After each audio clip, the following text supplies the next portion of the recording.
Bonjour à tous. Les fortes chaleurs sont de retour. La Saône-et-Loire et la Côte d'Or sont en vigilance jaune pour canicule ce lundi et le Jura les rejoindra demain. Sur le reste du territoire, 16 départements sont en vigilance orange sur le pourtour méditerranéen et sur la façade atlantique. Selon Météo France, les fortes chaleurs devraient encore s'accentuer demain. Des conditions météo propices aux feux de forêt dans les Pyrénées-Orientales. L'incendie poursuit sa progression. Plus de 10 000 personnes évacuées, 5 autres blessés. Ce feu gigantesque a déjà parcouru 4 500 hectares de terrain.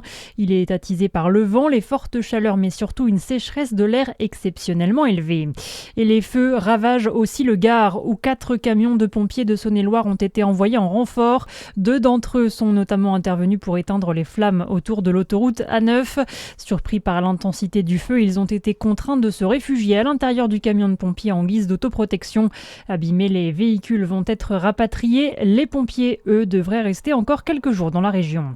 Dans le reste de l'actualité, c'est un véritable coup de tonnerre dans l'affaire de la disparition de Delphine Jubilard.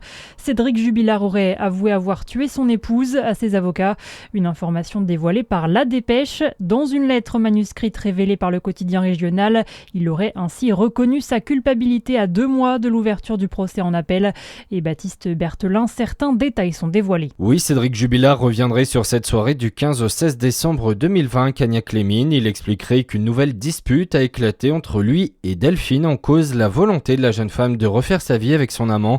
Cédric Jubilard n'a en revanche donné aucun détail sur comment il a tué son épouse ni où il a caché son corps. Il dit réserver ces informations à la justice selon ses 2 avocats. En revanche, il aurait bien confirmé avoir utilisé la voiture Peugeot 207 bleue pour transporter la dépouille de l'infirmière. Et après ses aveux, Cédric Jubilard devrait donc de nouveau être entendu. Ensuite, des recherches devraient être entreprises sur les propres indications du détenu. On le rappelle, il avait été condamné en première instance à 30 ans de réclusion criminelle pour le meurtre de Delphine en décembre 2020 dans le Tarn. Sébastien Lecornu, de nouveau sous la menace d'une motion de censure. Elle doit être examinée aujourd'hui par l'Assemblée. Motion qui a été déposée par les écologistes pour dénoncer la gestion de la canicule du mois de juin.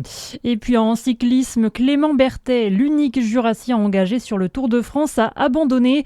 Le grimpeur a été victime d'une grosse chute lors du contre-la-montre par équipe. Il souffre d'une commotion cérébrale. Hier, c'est le Mexicain Isaac Del Toro qui a remporté la 2e étape de la Grande Boucle. Aujourd'hui, place à une nouvelle épreuve de 164 km qui traverse la frontière franco-espagnole. Une fois arrivé dans les Pyrénées-Orientales, la course se terminera sans public jusqu'à l'arrivée à cause du risque d'incendie en cours. Voilà pour l'essentiel de l'actu. À suivre votre météo sur Fréquence Plus.